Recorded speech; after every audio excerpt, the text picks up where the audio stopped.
2026. Another year goes by, and now I'm just bored.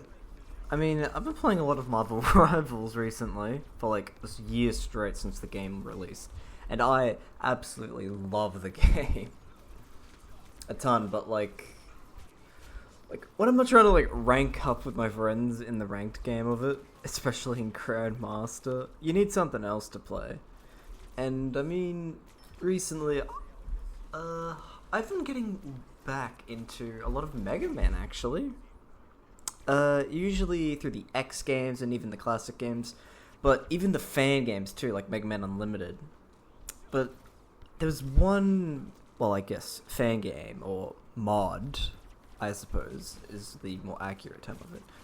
I felt really compelled to make a video about MegaMan 8-bit DeathMatch. This puts your favorite blue bomber in the, well, I guess the deathmatch of him against everyone else in a big free-for-all where everyone's running around blowing each other up. You can pick up weapons, items, anything that can help you win the battle. And well, let's just say it gets very in-depth, especially with the mods of it. Especially a mod that I'm playing within it called the V-Classes mod, which makes every single character in it very unique, so, yeah. Anyways, this game is pretty neato, and I figure a short video of discussing my thoughts on the game would probably be really fun, so let's dive, man, into it, shall we?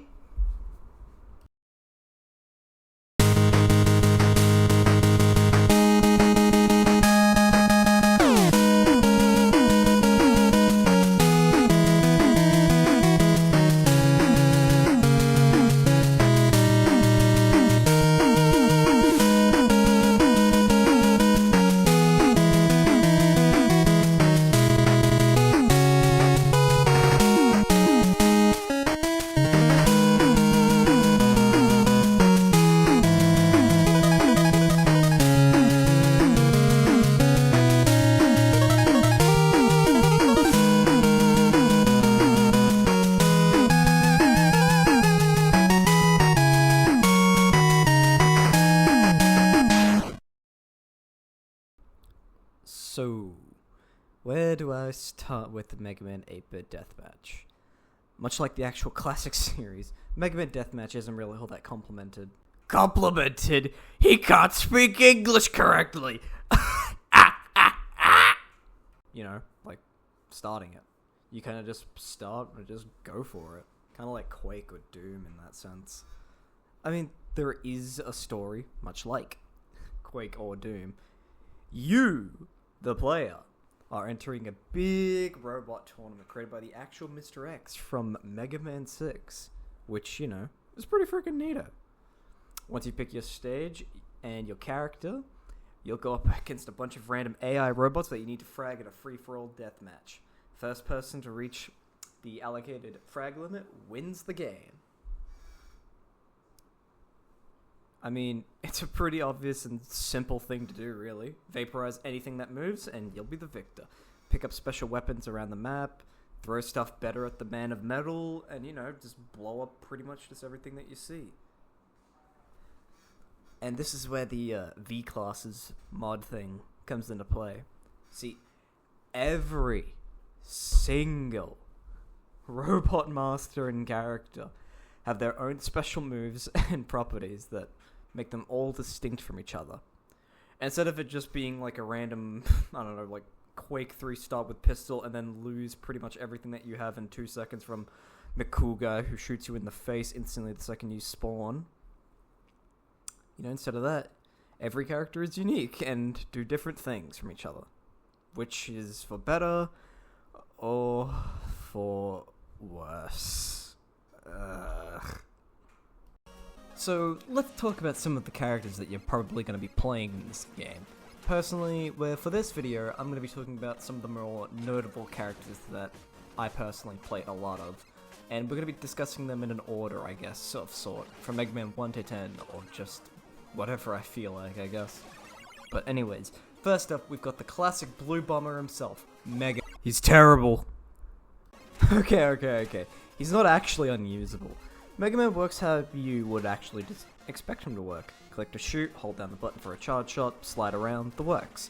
But he's also got the power gear from MegaMan 11, and can shoot twice in one shot when it's active. And if you charge up fully, you can perform a powerful uppercut as well. And, well, every time that he defeats an enemy, he gets a special weapon. Sounds like a great deal, right? Like a great all-rounder or a perfect, just, base character to play as. Well, his uppercut does about as much damage as a summer breeze, hitting a charge shot from a medium to long range is, well, as likely as an Insta-Lock Spider-Man and Marvel Rivals actually, you know, changing their character to something that would actually help the team. And while in Power Gear mode, I mean, it can definitely lay, like, such a powerful blow on whatever enemy you're facing. But it lasts all about just 1 second before it takes the eternity of a cooldown to use it again. And by then, you'll probably already be fragged, so... His ultimate ability, too, isn't really all that amazing either. It's not terrible, but it's not great. It's just a hit scan one-shot on most enemies, I think. Now, you might have heard all that, and you think that Mega Man isn't worth picking, but honestly, even with all these faults, I can't stop playing as him. It's satisfying as all heck to try and get an awesome charge shot on enemies, even from mid to long range, and it actually made me try to learn to lead my shots properly. And, you know, like, actually strategize and use the power gear strategically. It's so much fun, actually. Mega Man is definitely a solid character, and the inherent versatility of getting other people's weapons, well, I mean, you just can't go wrong with that. So what if you don't like the Mega Buster? Just grab a better weapon, and you'll be kicking butt easily. You didn't see that? I'm good at video games, I swear! Proto Man. The big little red guy. How does he stack up with his little bro? Well, I'd say he stacks up pretty well. His charge shot is a bit smaller, but he can block projectiles with his trusty shield when you aren't shooting, or holding a special weapon, because holding a special weapon means he can't use his shield, for some reason. Anyway, but he can also use his shield to do a shield charge as well, which for some reason goes about Mach 5 and lasts way longer than Mega Man's regular slide. Explain me how that works. But definitely, Proto Man's ultimate ability is way better than Mega Man's, I'd say, with a damaging drawback. He takes a little bit longer, I think, to charge up the shot, but he does unleash a massive AoE damage shot that does leave him vulnerable for a bit after you use it. Now, I'd definitely say Proto Man, at a first glance when you're using him, is probably a bit better than Mega Man when you don't really use Mega Man. But in all honesty, after using him for a little bit, I'd say, he's definitely a nice side grade of Mega Man. Less health for a bit more speed and power, definitely a fun time. Gutsman! A tanky rock-throwing brawler with his powerful super arm. He remains stationary for a bit when he grabs a rock, but they are gonna feel the pain if you land an attack with him. And he does have, I'd say, much higher health than average, so he can definitely take some hits. But, hey, if you're too worried about standing still, don't worry about it. Gutsman's got his classic, well, not really classic since I don't think he's ever actually done it, but he's got a classic shoulder charge move that can bring the pain and keep you moving, so that way, you know, you're not just standing there, politely, letting the enemy shoot you. But I mean, hey, if you want to throw rocks, how about you try throwing a bigger rock? Use his third ability, and he can make a giant rock. Throw that baby at an enemy, and bada bing, that brings the pain, and when it breaks, does a ton of AoE damage by making a bunch of chunks of rock come out of it. What do you mean come out of it? It's rock, it breaks, you idiot. What am I talking about? Anyways, now everything I've said so far, I'd say probably definitely makes Gutsman a seriously solid character. Solid. But let's talk about his ult. Now, Gutsman equips a huge drill on his arm that lets him bring the pain, and I'd say turns him into Black Panther from Marvel Rivals. If Black Panther was actually good. Anyways. Forget about that stuff. Forget about the primary fire on it too, because it leaves you stationary for, I don't know, like a century. And I think it does do a fair bit of damage, but the real power comes from his right click. You see, if you just hold your right click with Gutsman, you could just travel across the entire map with no problem. And you know, it does like a ton of damage every single tick of holding it down, so, you know, just, I'd say just channel your inner Sonic the Hedgehog and just roll around and just hit everyone you meet. Like a good old-fashioned game of Simpsons hit and run. Oh yeah, and once you touch them, use the third ability to just send them straight into the stratosphere.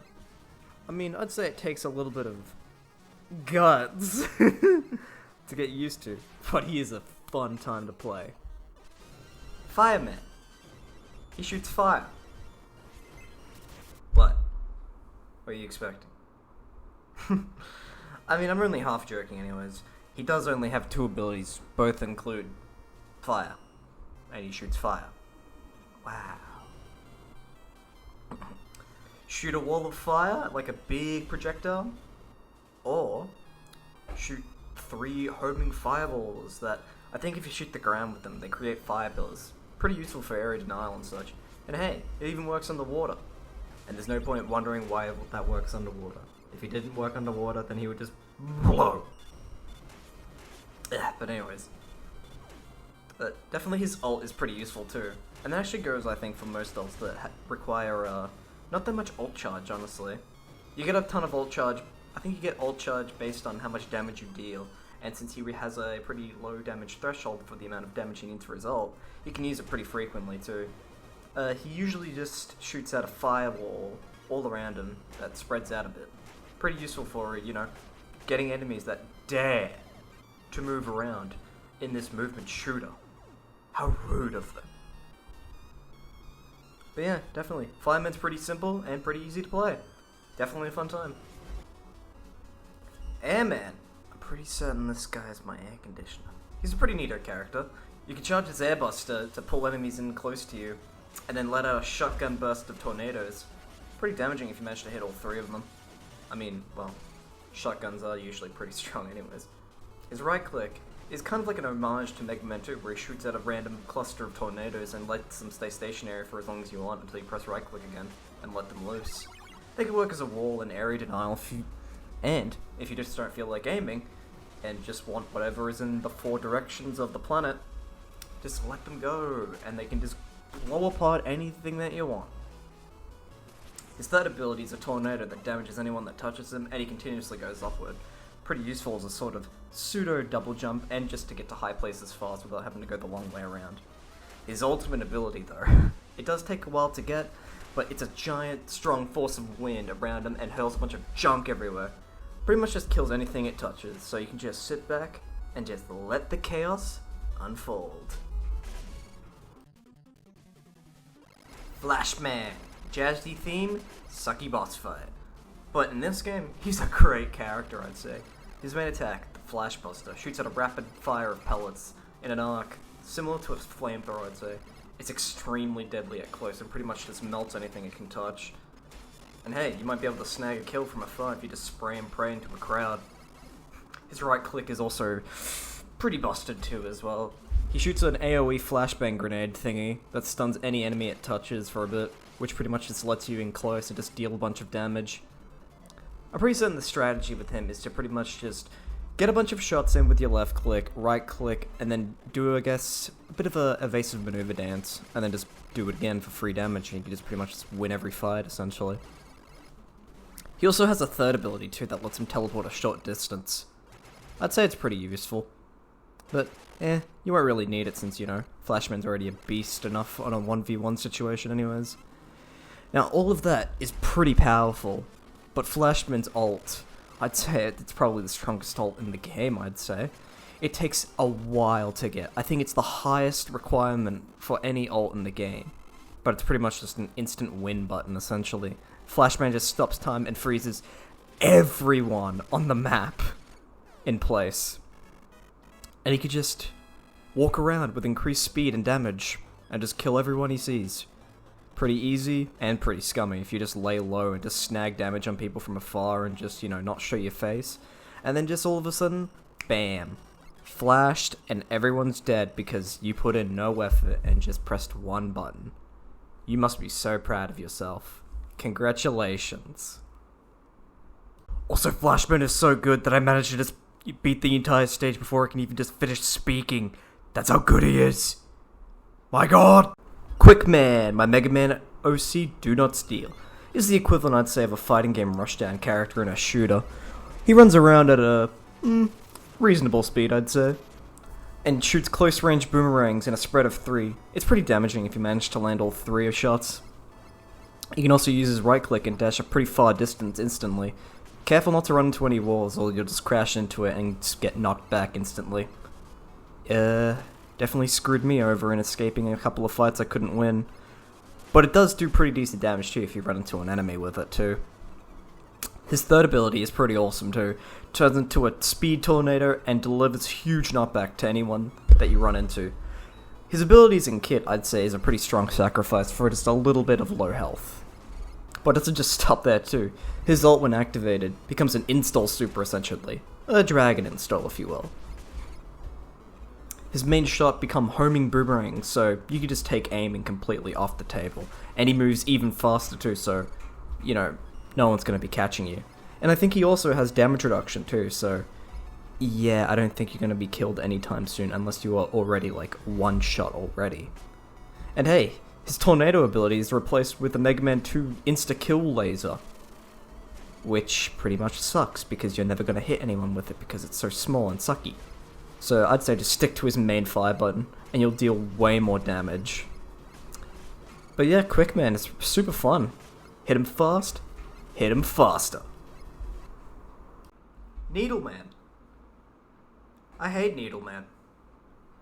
I wouldn't say he's a bad character, or when the buds plays, and he's a complete pain in the butt if he shoots, since like you shoot him a billion times and he doesn't frickin' die. And he never stops shooting because he just keeps going. That's also what you're gonna be doing with him, since he's only got 2 things. He's got his frickin' needle machine gun that shoots 1,000,000 needles that do like 1 damage. But I mean, he's got his right click too, which is actually a pretty cool movement ability. It's his frickin' chain needle head thingy that can attach to like any surface and pull you towards it. Pretty useful for getting out of a jam. And I'm gonna be honest, is a pretty freaking awesome thing to do. I love grapple hooks in games. His ultimate ability too, I'd say, is pretty strong too. His needles become explosive shots, so, you know, you don't even have to aim, like, at all, ever. Despite the fact you already don't need to aim them since you're shooting so much. And everywhere that he walks leaves behind those insta-kill needle spike thingies from his game. So, you know, if you're low health and you run away from an enemy and they have the audacity to chase after you and they die, well, sucks to be them because they simply got outplayed because you decided to press C. How skillful. Sniper Joe. Now I know what you're thinking. This isn't a robot master. This is just one of those random enemy guys with a shield that you shoot in all the other Mega Man games. He's just a random enemy guy, so you know, he probably stinks. And yeah, you're right, he does suck. His main weapon, his Joe Buster thingy jig, is so unbelievably garbage. It basically doesn't exist since his secondary weapon is the Joe machine gun, and you know, that can actually hit enemies and not just pray to whatever religion that you choose and hope that you get some like 10 damage or whatever off his regular shot. Now, and Joe also has a grenade which I'd say is alright. It does massive damage if you manage to land it though, and it resets the cooldown if you manage to hit someone with it. But Sniper Joe's ult is where he becomes truly unique. You see, Sniper Joe, when he uses his ult, lets him choose from a number of Joe vehicles. You can zoom around in like a Joe hover space thing with a bunch of missiles going everywhere. Pew pew! A Joe bike that goes way too fast than what's needed. The Joe helicopter, my personal favorite, which lets you just bombard the entire battlefield with fire. It's great. I love it. The Joe frickin' walker, which lets you just stomp around and just crush anyone under your big feet. And the Joe, like, giant spike tractor thingy. It sucks. It's garbage. Never use it ever. But yeah, Sniper Joe on his own definitely isn't all that great. But if you manage to get snowballing with him, he's so much fun. And you feel like a real underdog when you play as him. This video is becoming way longer than I expected. Much longer than I thought. So we'll just talk about one final character. And that's Base. And Base is based. He's got all that you could want from a character. He can pick up special weapons like MegaMan. His regular buster shoots 1,000,000 shots that can just shred anything that you want. His dash goes so far and you can use the momentum of it to jump and go way further than you want. He has a double jump that lets him save himself from pretty much anything. He has a chargeable charge kick that moves so far for him and does 1,000,000,000 damage if you manage to hit someone with it. And it can also work as an air dash too, so it's like a pseudo air dash. But it doesn't just stop there with base supremacy. Base can also become super base in his ult, and he can just fly around and shoot a freaking ton of shots from his super base buster thing. If you manage to only charge it halfway, he shoots 3 shots of explosive plasma energy stuff, and it deals so much damage if you manage to land all of them. And if you fully charge, he does a super dash, which can just do so much damage and gives you momentum. Not to mention, you're just flying all over the place, so no one's going to be able to touch you, and you take reduced damage. Base has everything you could want in a character, and he is so much fun to play. He really is Dr. Wily's greatest creation, huh? So, I think I'll just end it there for this video, honestly. This video, became way longer than I expected, and I had a lot more than I thought I had to say. And, I mean, I still do, but there's so many characters, and that would be like an 8-hour video of just doing the same thing over and over. So, I don't know, maybe I'll make another one of these. It'd be fun to, and I'd be happy to. But thank you so much for watching this video. I really appreciate it, and I really hope you enjoyed it. Thank you so much for your time, and I hope you have a lovely day.